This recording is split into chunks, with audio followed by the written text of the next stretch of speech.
Dik seperti ular, tulus seperti merpati aja. Kamu pura-pura masuk Islam lagi aja.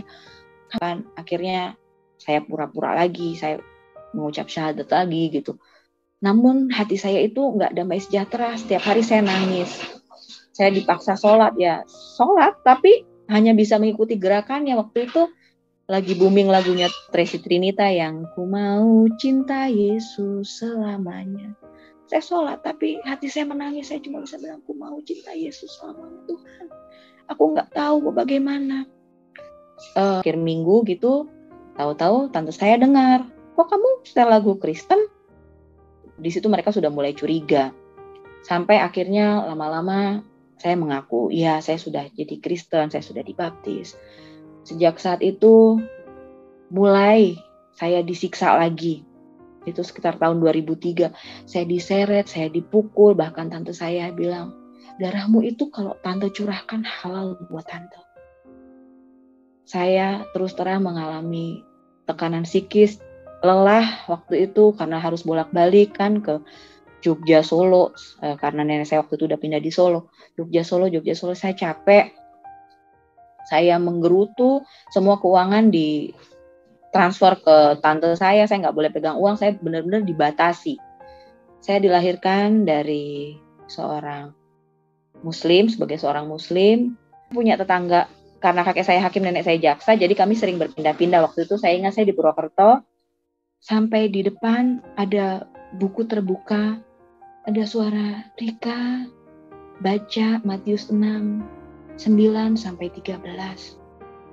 Keesokan harinya, saya tanya teman di sekolah, apa sih Matius 6, 9 sampai 13 itu?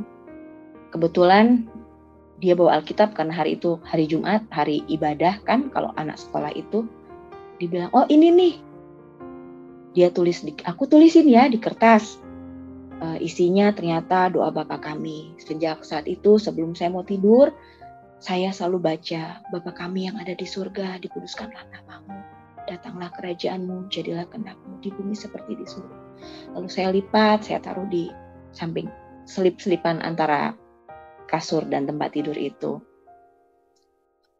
Suatu ketika mama saya pas ganti spray nemu kan kertas itu. Saya dipukulin, apa ini sama papa? Saya hanya diam saja, tapi walaupun sudah dibuang, tetap ketika saya akan tidur, saya selalu membaca doa seperti itu, Bapa kami. Dan waktu saya mau masuk SMA, saya diopname. Dokternya udah bilang, ini kritis ya Bu, kalau anak ibu bisa bertahan malam ini, berarti dia bisa melaluinya, dia bertahan, tapi jika tidak, ya tolong diikhlaskan. Saya dengar kata-kata dokter itu. Saya bilang, Tuhan, aku belum mau mati. Lalu hari Minggunya, biasa di Manokwari itu, di rumah sakit ada yang pendeta keliling begitu. Dia bertanya, kamu mau didoain? Mau. Mama saya bilang, jangan. Tapi pendeta itu tanya lagi, kamu mau didoain? Iya. Akhirnya beliau berdoa untuk saya, dan puji Tuhan, hari Selasanya saya discharge. Saya bisa keluar dari rumah sakit. Saya tidak tahu berapa lama, beberapa waktu, namun ketika itu saya tidur, tengah malam, saya terbangun, saya mendengar suara. Memanggil saya lembut dan berwibawa suaranya. Rika, kamu sudah siap masuk Kristen? Saya jawab, iya. Lalu saya tertidur kembali. Papa saya dosen, jadi di perumahan dosen itu saya datang ke satu tetangga, saya bilang, Om, saya tahu beliau orang yang rajin beribadah. Saya bilang, Om, aku mau masuk Kristen. Beliau bertanya, kenapa Rika mau masuk Kristen? Lalu saya bercerita, akhirnya saya dibimbing untuk menerima Tuhan sebagai Tuhan dan Juru Selamat. Tapi ada adik saya yang kecil, langsung pulang laporan sama papa. Jadi ketika saya sampai di rumah, papa saya langsung hajar saya, kan langsung dipukul, diseret, dicambuk pakai ikat pinggang. Saya sekolah tuh dengan betis memar-memar seperti itu kan. Sama papa saya, akhirnya saya dikembaliin ke Jawa ke nenek saya. Beliau berpesan jangan disekolahin di sekolah yang unggulan, karena nenek saya waktu itu mau masukkan saya juga di sekolah Katolik kan. Jangan, supaya dia nggak jadi Kristen seperti itu. Tapi kerinduan saya tetap ada untuk Tuhan begitu. Berjalannya waktu saya keterima di UGM. Saya punya teman-teman banyak kan, otomatis dari berbagai macam suku begitu kan. Saya bilang gini sama teman saya yang Kristen, ajak aku dong ke gereja. Kamu beneran mau ke gereja? Iya, aku mau ke gereja. Saya ingat waktu itu Paskah, itu pertama kali saya masuk ke gereja ibadah subuh di GKI Gejayan. Betapa damai hati saya. Lalu sejak saat itu saya sering ibadah di gereja. Kamu butuh bayar SPP loh, siapa yang mau bayarin SPP kamu? Karena saya diberi nasihat seperti itu. Ya, salam sejahtera untuk kita semua. Kembali berjumpa dengan saya untuk mendengarkan sebuah kesaksian dari seorang murtad yang telah memilih Tuhan Yesus sebagai Tuhan dan juga Juru Selamat. Penasaran dengan kesaksiannya? Mari kita sama-sama tonton video berikut ini. Dik seperti ular, tulus seperti merpati aja. Kamu pura-pura masuk Islam lagi aja. Akhirnya saya pura-pura lagi, saya mengucap syahadat lagi gitu. Namun hati saya itu nggak damai sejahtera. Setiap hari saya nangis. Saya dipaksa sholat tapi hanya bisa mengikuti gerakannya. Waktu itu lagi booming lagunya Tracy Trinita yang ku mau cinta Yesus selamanya. Saya sholat tapi hati saya menangis. Saya cuma bisa bilang, aku mau cinta Yesus selamanya Tuhan. Aku nggak tahu bagaimana. Akhir minggu gitu, tahu-tahu tante saya dengar, kok kamu setel lagu Kristen? Di situ mereka sudah mulai curiga. Sampai akhirnya lama-lama saya mengaku, ya saya sudah jadi Kristen, saya sudah dibaptis. Sejak saat itu mulai saya disiksa lagi. Itu sekitar tahun 2003. Saya diseret, saya dipukul, bahkan tante saya bilang, darahmu itu kalau tante curahkan halal buat tante. Saya terus terang mengalami tekanan psikis, lelah waktu itu karena harus bolak-balik kan ke Jogja, Solo, karena nenek saya waktu itu udah pindah di Solo. Jogja, Solo, saya capek. Saya menggerutu, semua keuangan di transfer ke tante saya nggak boleh pegang uang, saya benar-benar dibatasi. Saya dilahirkan dari seorang Muslim, sebagai seorang Muslim, punya tetangga. Karena kakek saya hakim, nenek saya jaksa, jadi kami sering berpindah-pindah. Waktu itu saya ingat saya di Purwokerto, sampai di depan ada buku terbuka, ada suara Rika baca Matius 6, 9 sampai 13. Keesokan harinya saya tanya teman di sekolah, apa sih Matius 6, 9 sampai 13 itu? Kebetulan dia bawa Alkitab karena hari itu hari Jumat, hari ibadah kan, kalau anak sekolah itu. Dibilang, oh ini nih. Dia tulis, aku tulisin ya di kertas. Isinya ternyata doa Bapa kami. Sejak saat itu sebelum saya mau tidur, saya selalu baca, Bapa kami yang ada di surga, dikuduskanlah namamu. Datanglah kerajaanmu, jadilah kehendakmu di bumi seperti di surga. Lalu saya lipat, saya taruh di samping selip-selipan antara kasur dan tempat tidur itu. Suatu ketika mama saya pas ganti spray nemu kan kertas itu. Saya dipukuli, apa ini sama papa? Saya hanya diam saja, tapi walaupun sudah dibuang, tetap ketika saya akan tidur, saya selalu membaca doa seperti itu, Bapa kami. Dan waktu saya mau masuk SMA, saya diopname. Dokternya udah bilang, ini kritis ya Bu, kalau anak ibu bisa bertahan malam ini berarti dia bisa melaluinya, dia bertahan, tapi jika tidak, ya tolong diikhlaskan. Saya dengar kata-kata dokter itu. Saya bilang, Tuhan aku belum mau mati. Lalu hari Minggunya, biasa di Manokwari itu di rumah sakit ada yang pendeta keliling begitu. Dia bertanya, kamu mau didoain? Mau. Mama saya bilang, jangan. Tapi pendeta itu tanya lagi, kamu mau didoain? Iya. Akhirnya beliau berdoa untuk saya, dan puji Tuhan hari Selasanya saya discharge, saya bisa keluar dari rumah sakit. Saya tidak tahu berapa lama, beberapa waktu, namun ketika itu saya tidur, tengah malam saya terbangun, saya mendengar suara memanggil saya, lembut dan berwibawa suaranya. Rika, kamu sudah siap masuk Kristen? Saya jawab, iya. Lalu saya tertidur kembali. Papa saya dosen, jadi di perumahan dosen itu saya datang ke satu tetangga. Saya bilang, om, saya tahu beliau orang yang rajin beribadah. Saya bilang, om, aku mau masuk Kristen. Beliau bertanya, kenapa Rika mau masuk Kristen? Lalu saya bercerita, akhirnya saya dibimbing untuk menerima Tuhan sebagai Tuhan dan Juru Selamat. Tapi ada adik saya yang kecil, langsung pulang laporan sama papa. Jadi ketika saya sampai di rumah, papa saya langsung hajar saya, kan langsung dipukul, diseret, dicambuk pakai ikat pinggang. Saya sekolah tuh dengan betis memar-memar seperti itu kan. Sama papa saya, akhirnya saya dikembaliin ke Jawa ke nenek saya. Beliau berpesan jangan disekolahin di sekolah yang unggulan, karena nenek saya waktu itu mau masukkan saya juga di sekolah Katolik kan. Jangan ya, jangan, supaya dia nggak jadi Kristen seperti itu. Tapi kerinduan saya tetap ada untuk Tuhan begitu. Berjalannya waktu saya keterima di UGM. Saya punya teman-teman banyak kan, otomatis dari berbagai macam suku begitu kan. Saya bilang gini sama teman saya yang Kristen, ajak aku dong ke gereja. Kamu beneran mau ke gereja? Iya, aku mau ke gereja. Saya ingat waktu itu Paskah, itu pertama kali saya masuk ke gereja ibadah subuh di GKI Gejayan.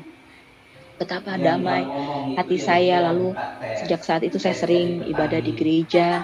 Kamu butuh bayar SPP loh, siapa yang mau bayarin SPP kamu?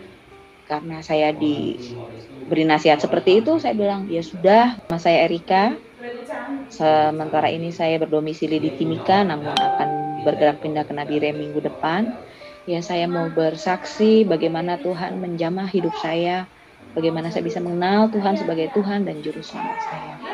Saya dilahirkan dari seorang Muslim, sebagai seorang Muslim. Saya dibesarkan oleh kakek nenek saya. Mereka, kakek saya Muslim tapi percaya ke kejawen seperti itu ya. Kalau nenek saya jarang lah beribadah seperti itu. Terus sejak saya kecil, saya punya tetangga, karena kakek saya hakim, nenek saya jaksa, jadi kami sering berpindah-pindah. Waktu itu saya ingat saya di Purwokerto, di depan rumah kami itu tempat tinggal suster ya, susteran mereka Katolik seperti itu. Mereka suka ajak saya ke gereja, tapi kan namanya anak kecil paling cuma ikut-ikut aja. Lalu pada suatu ketika saya sudah SMP kelas 1, saya dibawa papa saya kembali ke Manokwari waktu itu. Kelas 2 SMP, dalam suatu malam itu saya bermimpi saya masuk di dalam gereja. Gerejanya megah sekali. Gerejanya semuanya terbuat dari emas, lantai, kursi. Saya hanya terkagum-kagum. Saya sambil berjalan ke depan, lalu sampai di depan ada buku terbuka, ada suara Rika baca Matius 6, 9 sampai 13. Keesokan harinya saya tanya teman di sekolah, apa sih Matius 6, 9 sampai 13 itu? Kebetulan dia bawa Alkitab karena hari itu hari Jumat, hari ibadah kan kalau anak sekolah itu. Dibilang, oh ini nih. Dia tulis, aku tulisin ya di kertas. Isinya ternyata doa Bapa kami. Sejak saat itu sebelum saya mau tidur, saya selalu baca, Bapa kami yang ada di surga, dikuduskanlah namamu, datanglah kerajaanmu, jadilah kehendakmu di bumi seperti di surga. Lalu saya lipat, saya taruh di samping selip-selipan antara kasur dan tempat tidur itu. Suatu ketika mama saya pas ganti spray nemu kan kertas itu. Saya dipukuli, apa ini sama papa? Saya hanya diam saja, tapi walaupun sudah dibuang, tetap ketika saya akan tidur, saya selalu membaca doa seperti itu, Bapa kami. Dan waktu saya mau masuk SMA, saya diopname. Dokternya udah bilang, ini kritis ya Bu, kalau anak ibu bisa bertahan malam ini, berarti dia bisa melaluinya, dia bertahan, tapi jika tidak, ya tolong diikhlaskan. Saya dengar kata-kata dokter itu. Saya bilang, Tuhan, aku belum mau mati. Lalu hari Minggunya, biasa di Manokwari itu di rumah sakit ada yang pendeta keliling begitu. Dia bertanya, kamu mau didoain? Mau? Mama saya bilang, jangan. Tapi pendeta itu tanya lagi, kamu mau didoain? Iya. Akhirnya beliau berdoa untuk saya, dan puji Tuhan, hari Selasanya saya discharge, saya bisa keluar dari rumah sakit. Saya tidak tahu berapa lama, beberapa waktu, namun Ketika itu saya tidur, tengah malam, saya terbangun, saya mendengar suara. Memanggil saya lembut dan berwibawa suaranya. Rika, kamu sudah siap masuk Kristen? Saya jawab, iya. Lalu saya tertidur kembali. Papa saya dosen, jadi di perumahan dosen itu saya datang ke satu tetangga, saya bilang, om, saya tahu beliau orang yang rajin beribadah, saya bilang, om, aku mau masuk Kristen. Beliau bertanya, kenapa Rika mau masuk Kristen? Lalu saya bercerita, akhirnya saya dibimbing untuk menerima Tuhan sebagai Tuhan dan Juru Selamat. Tapi ada adik saya yang kecil, langsung pulang laporan sama papa. Jadi ketika saya sampai di rumah, papa saya langsung hajar saya, kan langsung dipukul, diseret, dicambuk pakai ikat pinggang. Saya sekolah tuh dengan betis memar-memar seperti itu kan. Sama papa saya, akhirnya saya dikembaliin ke Jawa ke nenek saya.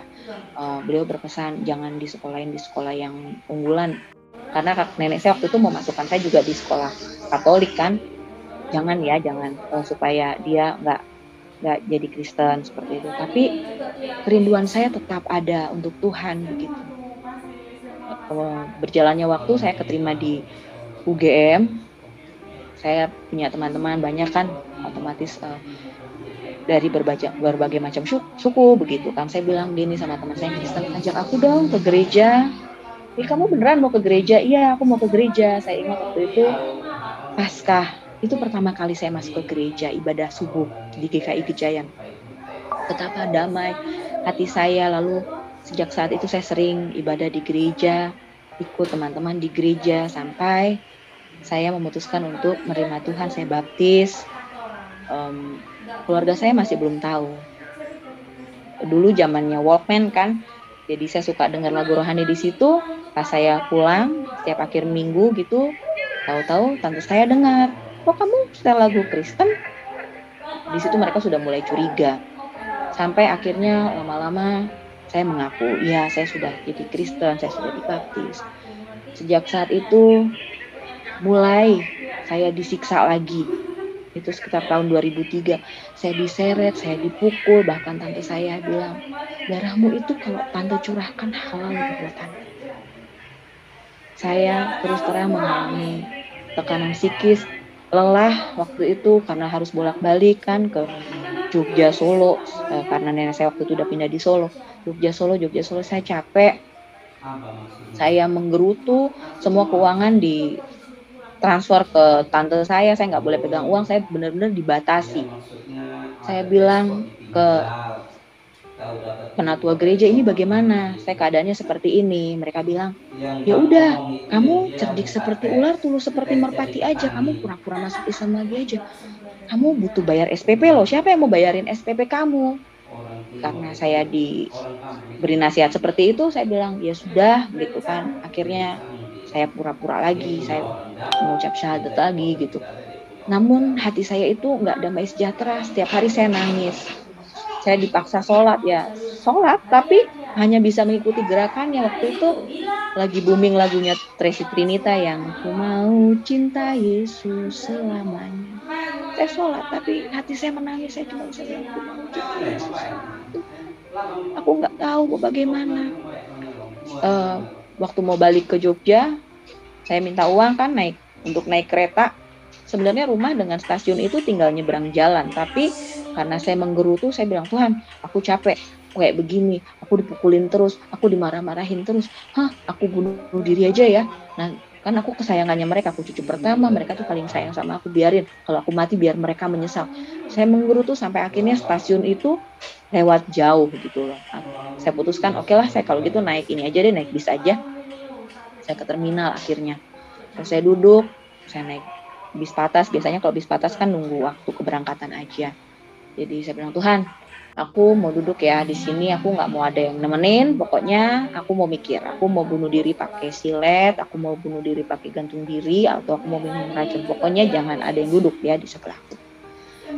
Nggak lama kemudian ada pengamen masuk, pengamen naik. Terus dia bilang, Shalom, selamat siang, dengan prolognya.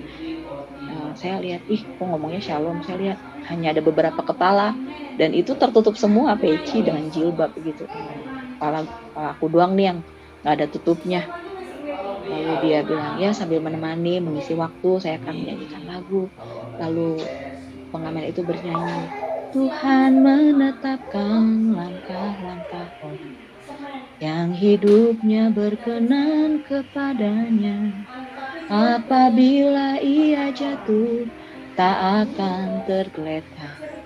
Sebab Tuhan menopang tangannya, tangannya, tangannya. Sebab Tuhan menopang tangannya. Apabila ia jatuh, tak akan tergeletak. Sebab Tuhan menopang tangannya. Saya bilang, Tuhan, aku nggak jadi bunuh diri. Aku mau melayani Engkau aja. Ketika pengamen itu turun, saya cari, saya nggak dapat gitu kan. Ya, saya ke Jogja hari Minggu. Pas weekendnya saya memutuskan saya nggak akan pulang ke Solo, saya mau ibadah, tapi saya tidak beribadah di gereja saya sebelumnya, saya beribadah tempat lain. Lalu hamba Tuhan yang di gereja itu bilang, siapa yang mau melayani Tuhan, daftar aja ya, katanya, hubungi sekretariat. Lalu saya datang, Pak, saya mau melayani Tuhan.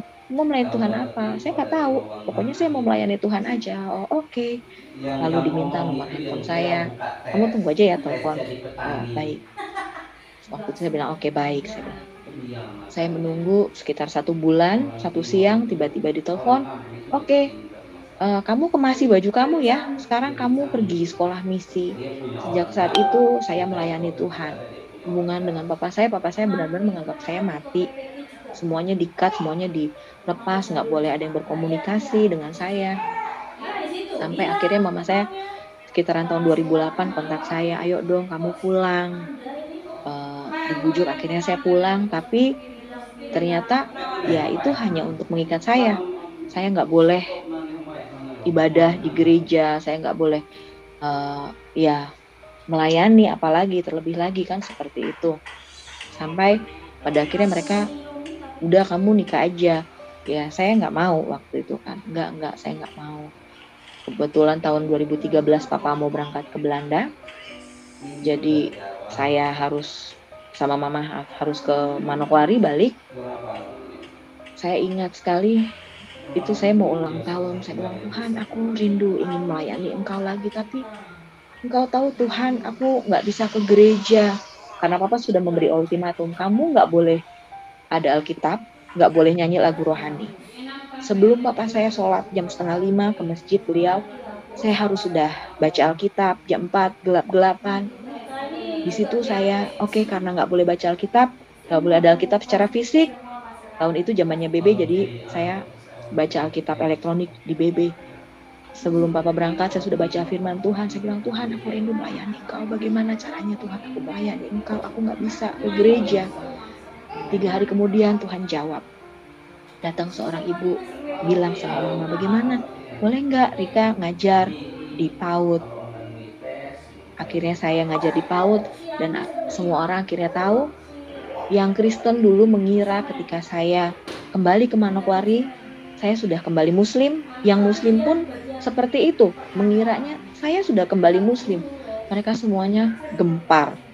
Mulai lagi saya diteror, saya persekusi waktu itu, karena saya juga sudah ngambil sekolah lagi di kampus. Mereka mencoba mempermalukan saya, kan biasa semester 1 pasti ada pelajaran agama kan. Tahu-tahu itu ada seorang ibu, bukan dosen sebenarnya, hanya suaminya dosen. Nanya, masuk kelas tiba-tiba di kelas muslim. Mana Erika? Oh, Kak Erika ada di kelas sebelah. Loh, dia kan Muslim. Enggak, setahu kami Kak Erika Kristen. Nah, sejak saat itu juga banyak surat masuk di bawah celah-celah pintu, disindir. Ya, pokoknya mereka berusaha menekan saya. Apalagi sejak saat itu kan papa saya sudah berangkat ke Belanda kan. Saya nggak tahu. Saya bilang, Tuhan, ini aku harus bagaimana? Tapi Tuhan itu baik. Tuhan mengirimkan orang tua lain untuk saya yang benar-benar mengayomi, yang benar-benar membawa saya semakin kuat di dalam Tuhan. papa saya penelitian, papa saya kembali, dan karena mereka setiap saat papa dapat laporan begitu dari teman-temannya, papa bilang, oke, papa kasih kamu pilihan, kamu masih mau tetap Kristen atau kamu masih mau jadi anak papa? Kalau kamu mau jadi anak papa, berarti kamu harus kembali Muslim. Kita ini seperti radio yang berbeda frekuensi, kita nggak akan pernah ketemu. Tapi kalau kamu tetap mau jadi Kristen, papa akan anggap kamu mati. Dan kata-kata itu ditepati sama papa sampai saat ini. Papa benar-benar nganggap saya mati, semuanya diblokir, adik-adik saya pun tidak boleh berkomunikasi dengan saya. Apa yang saya lakukan ketika saya merindukan orang tua saya hanya bisa melihat dari kejauhan. Terakhir saya ketemu papa saya bulan Desember 2021. Ya, hanya bisa melihat dari jauh, seperti itu. Gak bisa, bahkan ketika papa saya melihat saya pun, beliau buang muka, begitu kan. Satu kerinduan saya ingin papa, mama, adik-adik bisa menerima Tuhan sebagai Tuhan dan Juru Selamat, dan kami bisa bersama-sama beribadah. Demikian kesaksian saya. Sebelum saya berangkat ke Manokwari 2013 itu, saya punya pacar. Sebenarnya kami berencana untuk menikah. Dia Kristen dari lahir, tapi dia bilang, kamu nggak boleh melayani Tuhan lagi ya, kamu di rumah aja, nggak boleh gitu kan ya. Ya itu, saya cukupi kebutuhan kamu. Namun ya itu, saya bilang, Tuhan, saya dalam pesawat waktu itu karena kami juga LDR kan. Saya mau dia di Banjarmasin, saya di Jogja. Saya bilang, Tuhan, aku hidup seperti ini Tuhan. Aku secara finansial aku melimpah, tapi hatiku kosong Tuhan. Jikalau Engkau berkehendak Tuhan untuk aku melayani Engkau, nggak apa-apa Tuhan. Kalau aku harus kembali ke Papua, nggak apa-apa. Ke pedalaman pun saya nggak apa-apa Tuhan, karena secara manusia saya berpikir, ya udah deh nggak apa-apa, papa dosen, papa rajin ke masjid, nanti papa ditekan sama orang-orang gitu kan, kanan kiri, ini kok anaknya ke gereja gitu. Ya nggak apa-apa deh, saya di pedalaman. Jarak beberapa waktu, Tuhan nggak langsung jawab. Saya ingat itu sekitaran bulan Juni-Juli. Terus tahu-tahu om saya meninggal, saya balik, kamu bantu tante urus rumah makan, karena kami banyak, keluarga kami juga rata-rata punya rumah makan, punya bakery begitu kan. Oke, saya balik. Terus karena papa mau berangkat ke Belanda, saya disuruh balik lagi. Selama ngurus rumah makan itu, saya kan masih tawar-menawar sama Tuhan, tapi aku sama dia udah 5 tahun Tuhan, gimana? Tuhan bilang, bukan dia, aku sudah menyediakan yang jauh lebih baik. Tapi udah 5 tahun Tuhan, bukan dia, aku sudah menyediakan yang lebih baik. Sampai ketika saya masak, ada audible, aku bisa memelihara engkau. Iya Tuhan, akhirnya saya putus itu. Makanya saya juga kaget, sebenarnya saya disuruh balik ke Manokwari, itu sesuatu yang di luar, benar-benar di luar dugaan saya, kembali ke Manokwari. Ya, dan benar-benar Tuhan itu jawab, mulai melayani lagi. Tuhan itu selalu taruh saya pelayanan anak. Jadi sejak papa berangkat, saya melayani anak-anak. Kadang di pedalaman, ya nggak dalam-dalam banget, mungkin yang jarak perjalanannya antara 2-3 jam, PP tuh 4-5 jam gitu ke rumah. Namun di situ benar-benar sukacita, dan saya merasakan ketika papa tidak memberi saya nafkah gitu ya, saya benar-benar bergantung sama Tuhan. Bahkan hal yang kecil pun Tuhan itu sediakan gitu, kayak dalam atau apapun, saya nggak pernah berkekurangan. Benar-benar yang Tuhan itu, Tuhan kok begitu ajaib di dalam kehidupanku. Makanya saya nggak tega. Papa saya sampai bilang, papa beliin mobil baru deh, tapi syarat balik. Saya bilang gini, nggak usah deh Pak, nggak usah dibeliin mobil baru, nggak apa-apa. Buat saya, kalau Tuhan mau juga bisa aja kasih saya mobil atau apapun sih. Apa sih yang kurang dalam hidup saya? Memang pergumulan saya, satu sisi saya pengen dekat dengan orang tua saya, namun satu sisi saya tidak bisa mengkhianati Tuhan. Kasihnya selama ini terlalu besar saya rasakan untuk saya. Kalau disuruh milih mana, ya udah deh, nggak apa-apa, saya pilih Tuhan. Kalau saya percaya ketika satu orang diselamatkan, seisi rumah diselamatkan. Walaupun sampai saat ini saya menunggu, masih menunggu. Saya sudah 22 tahun ikut Tuhan dan saya masih menunggu melihat keajaiban papa mama saya. Kalau yang bungsu saya percaya, adik saya yang bungsu karena sekolah di Singapura, masuk sekolah Katolik, saya percaya firman Tuhan sudah ditanamkan. Siapa yang menyiram dan siapa yang akan menuai saya nggak tahu, tapi saya percaya pasti firman itu bertumbuh. Ya itu sih pergumulan saya sampai saat ini dan saya percaya Tuhan bekerja. Semuanya baik. Saya percaya walaupun saat ini saya belum bisa melihat papa dan mama saya terima Tuhan sebagai Tuhan dan Juru Selamat. Seperti itu. Langkah-langkah orang yang hidupnya berkenan kepadanya, apabila ia jatuh tak akan tergeletak, sebab Tuhan menopang tangannya,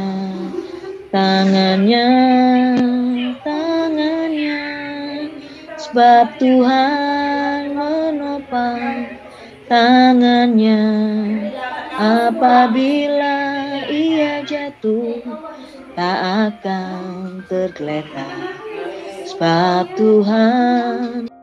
Ya luar biasa, demikianlah video kesaksian yang dapat kita dengarkan bersama. Tuhan Yesus memberkati kita semua.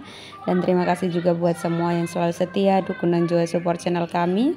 Doa kami selalu menyertai saudara semua. Ya saudaraku, video kali ini cukup sampai di sini dan salam sampai jumpa.